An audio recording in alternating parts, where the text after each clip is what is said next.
नमस्कार विद्यार्थी मित्रांनो, मी विकास सोनवणे आपल्या सर्वांचं आपल्या अधिकारी यूट्यूब चॅनलवर स्वागत करतो। सिडको महामंडळामध्ये लिपिक या संवर्गातील जी पदे निघालेली आहेत त्या पदांसंबंधी आज आपण माहिती घेणार आहोत। त्यासोबतच नेमकं परीक्षेचं स्वरूप कसं असणार आहे, जी पदं आहेत त्या पदांचं विश्लेषण कशा प्रकारे आहे आणि इतर जी माहिती आहे म्हणजे अर्ज कशा प्रकारे करायचा, सुरुवातीचा दिनांक कुठला आहे, अंतिम दिनांक कुठला आहे आणि नेमकं फॉर्म भरताना कुठल्या गोष्टीची आपण काळजी घ्यायची या संबंधी आज आपण माहिती घेणार आहोत।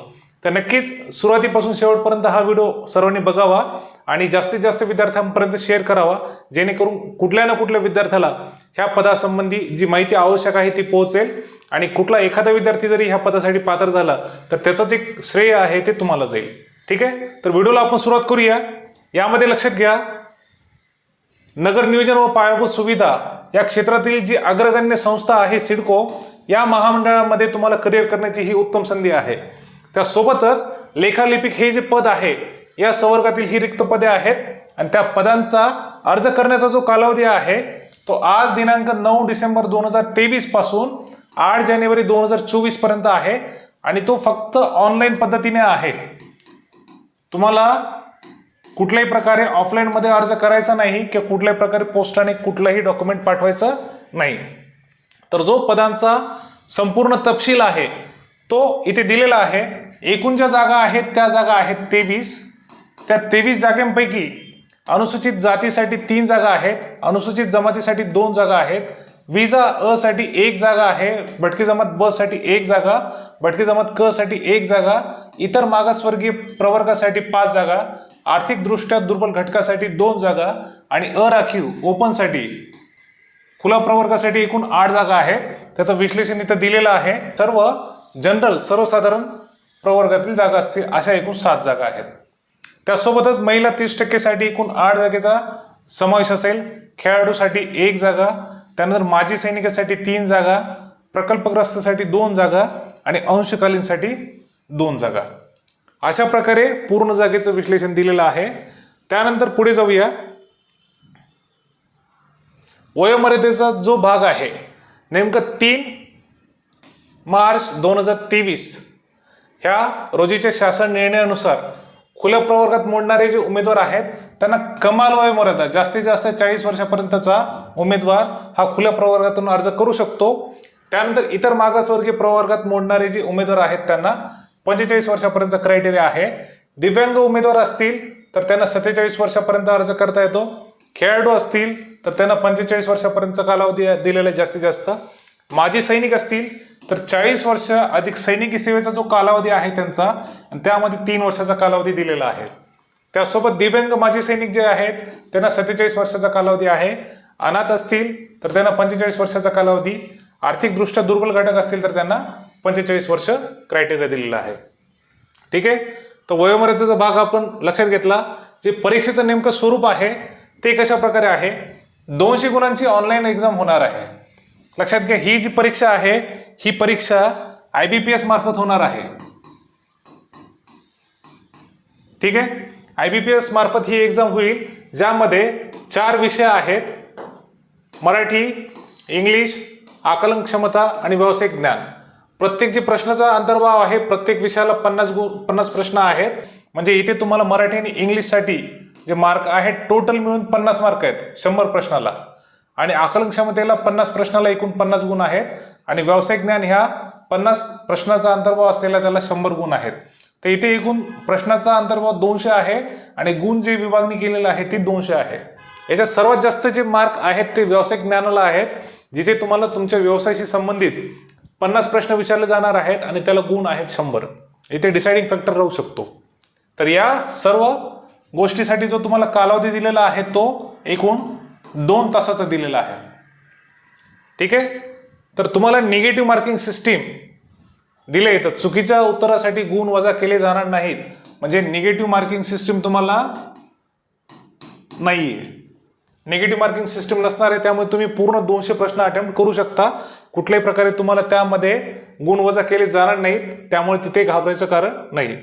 कमाल वयोमर्यादा 9 डिसेंबर 2023 यापर्यंत ग्राह्य धरण्यात येईल, जे तुम्हाला वरची कमाल वयोमर्यादा दिलेली आहे ती।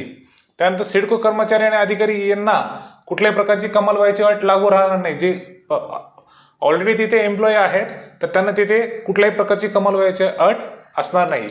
तर इथे जे सिडको कर्मचारी, मागासवर्गीय उमेदवार, दिव्यांग माजी सैनिक आणि खेळाडू असतील यांना असलेली वयोमर्यादेतील सवलत कोणतेही अधिकतम असलेली एकच सवलत देय राहील. म्हणजे एक तर तुम्ही सिडको कर्मचारी असाल तर तुम्ही त्याच जागेचा म्हणजे ते तुम्हाला कमाल वयोमर्यादा त्यांनी दिलेलीच नाहीये तर त्याचा तुम्ही लाभ घेऊ शकता. जर तुम्ही सिडको कर्मचारी पण असाल आणि इतर कुठल्या कॅटेगरीमध्ये तुम्ही मोडत असाल आणि त्याचा जर तुम्ही लाभ घेत असाल तर असं दोन्ही लाभ तुम्हाला घेता येणार नाहीत, कुठल्याही एका गोष्टीचा तुम्हाला लाभ घेता येईल. ठीक आहे. त्यानंतर आपण बघूया परीक्षा शुल्काचा भाग. यामध्ये राखीव प्रवर्गासाठी 900 रुपये परीक्षा शुल्क, GST 162 असा एकूण 1062 रुपयाचा भरणा असेल. त्यानंतर खुला प्रवर्ग 1000 रुपयाचा परीक्षा शुल्काचा भरणा असेल, 180 रुपये GST असा एकूण 1180 रुपयाचा परीक्षा शुल्क त्यांना लागेल. माजी सैनिकांना कुठल्याही प्रकारचं परीक्षा शुल्क नाही आहे, त्यांना फीमधून 100% सवलत आहे. ठीक आहे. त्यासोबतच कुठल्याही बँकेचं परीक्षा शुल्क, बँक प्रोसेसिंग शुल्क वगळून आहे. म्हणजे हे जे तुम्हाला दिले याच्यामध्ये जर तुम्ही बँकेच्या प्रोसेसिंग फीचा जो भाग आहे तो याच्यामध्ये दिलेला नाही तो तुम्हाला एखादा जास्तीचा लागू शकतो. आणि हे जी फीस आहे ही नॉन रिफंडेबल आहे, वापस तुम्हाला मिळणार नाही. तुमची जी वेतन श्रेणी असणार आहे पगार, चला आपला आवडीचा भाग, कारण सर्वजण जे करतात ते आपल्या पोटा पाण्यासाठी करतात. प्रत्येक गोष्टीला आपण जो वेतनाचा जो भाग आहे, कारण सध्या परिस्थिती बघता महाराष्ट्र गव्हर्नमेंट असेल तर आत्तापर्यंतची जी भरती झालेली आहे, एकतर भरती लवकर होत नाही, झाली तर ती कुठल्या ना कुठल्या कोर्ट केसमध्ये अडकते. त्यानंतर जे म्हणतो आपण जागेचा जो अंतर्भाव आहे तो कुठे ना कुठे कमी होतो, किंवा जे काय आहे दिलेल्या जागा खूप मोठ्या दिसतात परंतु नंतर त्याचं ज्या वेळेला बायफर्केशन होतं ते खूप कमी भागेमध्ये येतं आणि खूप कमी जागा आपल्या हाताशी येतात. त्यामध्ये पण कॉम्पिटिशन एवढी जबरदस्त आहे की 2020-21चा जो भाग आहे कोविडच्या नंतरचा, तर भरपूर विद्यार्थी हे बेरोजगार आहेत आणि त्यांना कुठल्या ना कुठल्या पदासाठी ते अर्ज करतात. तर तीच कॉम्पिटिशन पुन्हा पुन्हा रिपीट होते. त्यामुळे ज्या खर्च विद्यार्थ्यांना त्या गोष्टीची, ज्या जागेची आवश्यकता आहे ते पद त्याला कदाचित मिळत नाही किंवा त्याला त्या पदापासून वंचित राहावं लागतं. त्यामुळे तुम्ही ज्या जागा निघतात त्या जागेचा विचार न करता अर्ज करून कुठली ना कुठली जागा आपल्याला ती मिळाली पाहिजे आणि आपल्याला जो आपला रोजगार आहे तो मिळाला पाहिजे, ह्या गोष्टीसाठी प्रयत्न करा. ठीक आहे. तर इथे लक्षात घ्या, तुमचा जो वेतन श्रेणीचा भाग आहे S8 25,500 ते 81,100 अधिक महागाई भत्ता आणि नियमाप्रमाणे देय इतर भत्ते. यासाठीची जी शैक्षणिक अर्हता आहे, तुम्हाला एज्युकेशनल क्रायटेरिया कुठला लागेल तर त्यामध्ये BComचे विद्यार्थी असतील, BBA झालेला असेल, BMS विथ अकाउंटन्सी असेल, फायनान्शियल मॅनेजमेंटचा विषय असेल किंवा कॉस्ट अकाउंटिंगचा विषय असेल, मॅनेजमेंट अकाउंटिंग असेल, ऑडिटिंग असेल, यापैकी कुठल्याही विद्यार्थ्यांना ह्या एक्झामसाठी अर्ज करता येतो. त्यांना कुठल्याही प्रकारची अनुभवाची अट नाही, म्हणजे तुम्हाला इथं एक्सपिरियन्स जो आहे ना तो लागणार नाही. ठीक आहे. म्हणजे फक्त ग्रॅज्युएशन झालंय, फक्त ग्रॅज्युएशनच्या बेसिसवर पण तुम्ही अर्ज करू शकता, तुम्हाला कुठल्याही प्रकारचा एक्सपिरियन्स इथे आवश्यक नाही. ठीक आहे. तर पुढे जाऊया.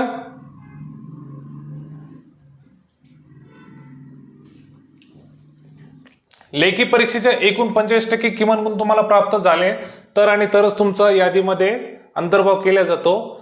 तुम्हाला जे यामध्ये अर्ज करायचा आहे तो अर्ज तुम्हाला ह्या लिंकवर, ही जी लिंक आहे आपल्या अधिकारी टेलिग्राम चॅनलवर मी तुम्हाला दिलेलं आहे पूर्ण डिटेल, याच्यामध्ये तुम्ही तिथे जाऊन ह्या गोष्टी बघू शकता. आपल्या अधिकारी चॅनलची जी लिंक आहे ती आपल्या डिस्क्रिप्शनमध्ये मी दिली. जे विद्यार्थी तिथे जॉईन असतील त्यांनी तिथे जॉईन करून त्या गोष्टीची माहिती घ्यावी. तर तुम्हाला अर्ज आजपासून सुरू करायचा आहे 9 डिसेंबर 2023 पासून तर 8 जानेवारी 2024 पर्यंत तुम्ही ऑनलाईनमध्ये अर्ज करू शकता. त्यासंबंधीची जी माहिती आहे ती डिटेलमध्ये इथे दिलेली आहे. थोडक्यात आपण ज्या आवश्यक बाबी होत्या त्या पूर्ण माहिती आपण घेतलेली आहे. तर याच्या व्यतिरिक्त तुम्हाला जे परीक्षेसंबंधी कुठलीही जर अडचण असेल तर तुम्ही इथे हा जो टोल फ्री नंबर दिलेला आहे याच्यावर तुम्ही संपर्क करू शकता. आणि यासोबतच इतर गोष्टीसाठी तुम्हाला ज्या वेबसाईटला व्हिजिट करायचं आहे ती ही वेबसाईट आहे sidco.maharashtra.gov.in. इथे तुमचा जो परीक्षेचा निकाल आहे तो जाहीर करण्यात येणार आहे. तुम्हाला पूर्ण भरती प्रक्रियेमध्ये तुमचा जो लॉग इन ID नंबर आहे तसेच पासवर्ड आहे तो व्यवस्थित जपून ठेवायचा आहे, तुमचा मोबाईल नंबर आणि email ID सोबतच. ठीक आहे. यानंतर परीक्षेसंबंधी तुम्हाला संपूर्ण माहिती त्या वेबसाईटवरच मिळणार आहे. तसं वेळोवेळी तुम्हाला मोबाईलवर आणि तुमच्या ईमेलवर त्यासंबंधी माहिती येईलच. तर इतर माहितीसाठी आपल्या टेलिग्राम चॅनलला तुम्हाला संपूर्ण डिटेल्स मिळून जातील.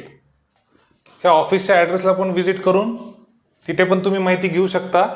तर सध्या परिस्थितीला तुम्हाला ज्या गोष्टी आवश्यक होत्या ह्या भरतीशी संबंधित तर आपण जवळपास भरपूर माहिती घेतलेली आहे. आरक्षणाचा भाग सोडला तर आपण जवळपास पूर्ण माहिती घेतली. आरक्षणाच्या बाबतीमध्ये जर कोणाला अडचण असेल तर एकदा ती माहिती एक वेळ वाचून घ्यावी. त्यात पण जर तुम्हाला कुठली गोष्ट लक्षात नाही आली तर तुम्ही मला डायरेक्टली कॉन्टॅक्ट करू शकता. त्याबद्दल मी तुम्हाला सविस्तर माहिती देईल. ठीक आहे. तर आत्तापर्यंत ह्या माहितीसाठी नक्कीच हा व्हिडिओ संपूर्णपणे बघून तुम्हाला जवळपास सर्व गोष्टी लक्षात आल्या असतील. इतरही कुठल्या अपडेटसाठी नक्कीच आपल्या चॅनलवर आपण अपडेट देत असतो. तर वेळोवेळी तुमचं नोटिफिकेशन ऑन ठेवा जेणेकरून तुम्हाला सर्व अपडेट्स तुम्हाला मिळून जातील.